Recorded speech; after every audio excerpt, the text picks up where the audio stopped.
राष्ट्रीय पिछड़ा वर्ग आयोग का बड़ा दावा, कर्नाटक में सभी मुस्लिम ओबीसी की राज्य सूची में। एनसीबीसी अध्यक्ष हंसराज अहीर का ये बयान सामने आया है। कर्नाटक में सभी मुस्लिम ओबीसी सूची में। राष्ट्रीय पिछड़ा वर्ग आयोग ने यह बड़ा दावा किया है। कर्नाटक में सभी मुस्लिम ओबीसी की राज्य सूची में आते हैं। एनसीबीसी अध्यक्ष हंसराज अहीर ने इस पर बड़ा बयान दिया है। कर्नाटक के सभी मुसलमान ओबीसी लिस्ट में शामिल। कर्नाटक को लेकर एनसीबीसी की ये रिपोर्ट सामने आई है, जिसमें ये बड़ा दावा किया गया है कर्नाटक के मुसलमान ओबीसी लिस्ट में शामिल। तो national commission for backward class के चेयरमैन हंसराज अहीर ने कर्नाटक सरकार के एक फैसले पर सवाल उठाया है। एनसीबीसी का कहना है कि कर्नाटक में मुस्लिमों को आरक्षण के फैसले से उन लोगों के हित का नुकसान हो रहा है जो इसके हकदार हैं। हमारे संवाददाता रविंद्र कुमार ने हंसराज अहीर से इस बारे में बात की। बात करते हैं राष्ट्रीय पिछड़ा वर्ग आयोग के चेयरमैन हंसराज अहीर से।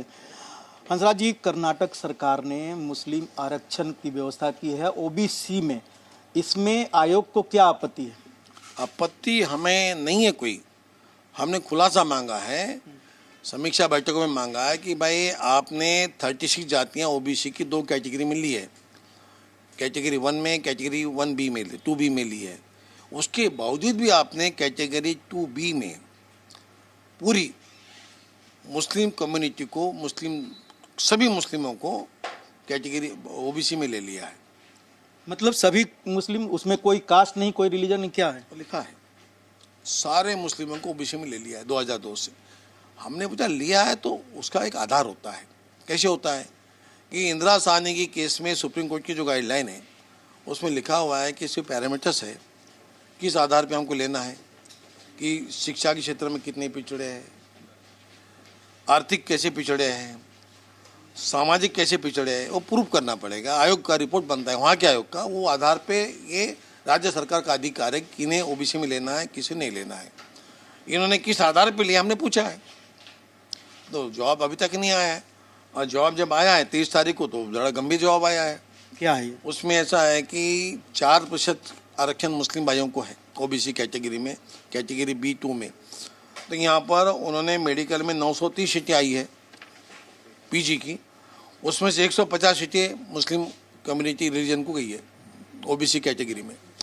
अब 930 में से 150 सीटें गई है, इसका अर्थ है कि आपने 16-17% दे दी, 4% देना था। तो कहीं ना कहीं मूल ओबीसी जो वर्ग है उनके आपने आरक्षण पे छेड़छाड़ की है, उनका अधिकार छीना है, ये आयोग को लगता है। हमने पूछा कि प्रूव करो कि तो आरक्षण क्यों दिया जा रहा है। इन्हें आरक्षण देने में हमें कुछ नहीं है। अगर आयोग, स्टेट के आयोग रिपोर्ट बनाते हैं, घूमते हैं, हर घर घर जाते हैं कि कौन ओबीसी में लेने लायक है, उनको लिया जाता है, कौन सी कास्ट को ले। कोई जवाब दिया आपने पूछा तो कर्नाटक सरकार से? जवाब अधूरा दिया है, ये अधूरा जवाब है। अभी पीजी का आया है, बीयूजी का नहीं आया है। नौकर भर्ती का पूछा, नहीं आया है। कितने पुलिस में भर्ती किए ओबीसी, नहीं आया है। कितने शिक्षक लोग भर्ती किए, नहीं आया है। और भी बहुत है, कोई क्लरिकल है, क्या है, अनेक डिपार्टमेंट होते हैं, कोई जवाब देने सरकार तैयार नहीं है। आयोग को लगता है कि ये जो आपके पास जवाब है, इसके अलावा जो नौकरियों में या दूसरे चीज़ों में, उसमें भी जो मूल ओबीसी के लोग हैं उनका हक मारा गया है?